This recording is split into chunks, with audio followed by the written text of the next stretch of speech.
తీసుకుంటాం. ఇంకా స్థూలేన మధ్యమితం పంచదశేన వాసేన సగరేన రక్ష అంటాం.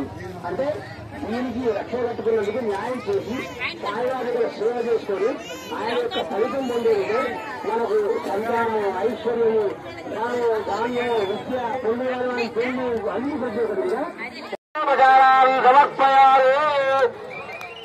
శ్రీ వెంకటేశ్వర నమస్కారాన్ని సమర్పయాలి.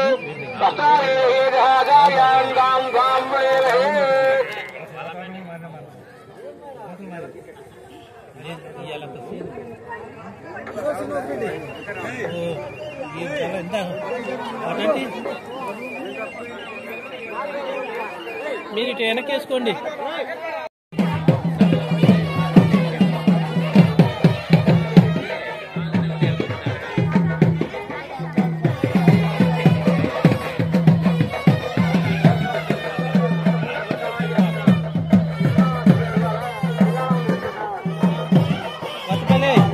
కొత్తపల్లి నీ బండి ఆడబెట్టు చెప్పరాదు.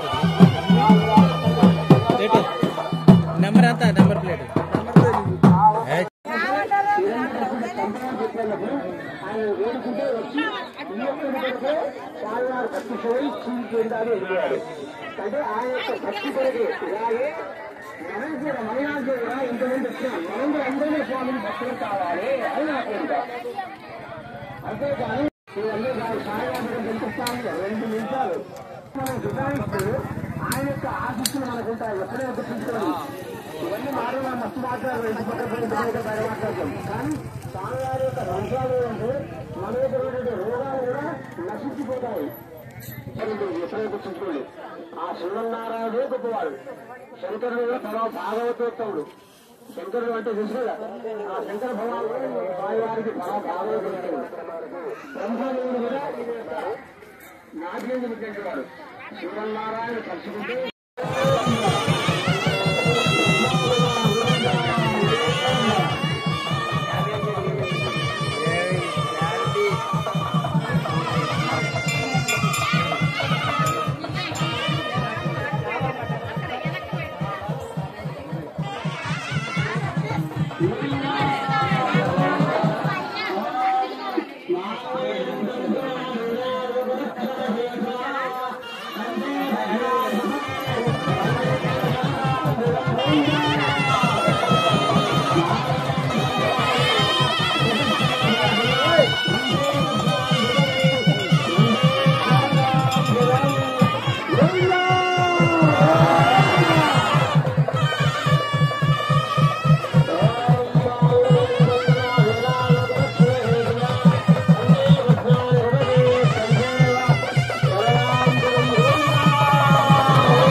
అంటే మీకు తెలుసా ఎందుకు వస్తారు తెలంగాణ అంటే 10 కాలాలు తెల్ల ఉండాలి, పెద్దల ఆశీస్సులు ఉండాలి, మనం కూడా క్షేమంగా ఉండాలి, మన ఇతర విగ్రహాలు క్షేమంగా ఉండాలి, మన ధనం కూడా అశ్వేషంగా ఉండాలని చెప్పి తెలంగాణలు వస్తుంటాం. తెలంగాణలు కూడా మనం ఏం చేస్తాం, ఒకళ్ళు కుంకుమేసి విసిస్తామంటే తెలంగాణ బియ్యం కుంకుమేసి విసుకుంటాం. మనం ఎప్పుడైనా గుర్తుంచుకోండి, తెలంగాణ ఎప్పుడు కుంకుమేసి కలపద్దు. చూడండి ఆడవాళ్ళు తర్వాత సోదరించాలి ఏమొస్తాను కానీ ఏమనుకోకపోతే నేను ముచ్చటకు వస్తా, మీతో మాట్లాడతా. కానీ ఇంపార్టెంట్ తెలంగాణ గడిపినప్పుడు నూక లేకుండా నూక అంటే నూక లేకుండా బియ్యం పొయ్యలేదు తలంబ్రాలు పచ్చగా నెయ్యితో కలపాలి. నెయ్యి లేని నూనెతో కలపాలి. ఎలా కలపాలి అంటే పచ్చగా ఉండేటట్టు చూడాలి. మరి ఎందుకు పచ్చగా ఉండాలి, తెల్లగా ఉంటుందా అంటే మన యొక్క పైన వేసినటువంటి యొక్క తలంబ్రాలపై మనలో వేస్తుంటే మన ఆయుష్ తీవ్రంగా ఉంటుంది. పచ్చగా ఉంటే తెల్లగా పచ్చగా చేయాలి అని మనసు మనం అంతేనా. మాంగళ్యం తంతునారైనా మమ జీవన హేతున అని మనం మనసు మనం అనుకుంటాం. నేను మీకు అసలు నువ్వే నాకని పని చేయాలి కాదు. నేను క్షేమంగా ఉండాలి. ఈ యొక్క సూత్రంలో దేవతలు ఆహ్వానం ఉన్నారు. ఈ యొక్క ఆహ్వానం దేవత సమానం కూడా మనం కూడా క్షేమంగా ఉంటే మనలో కూడా ఐదారోగ్యం ఉండాలని చూసారా.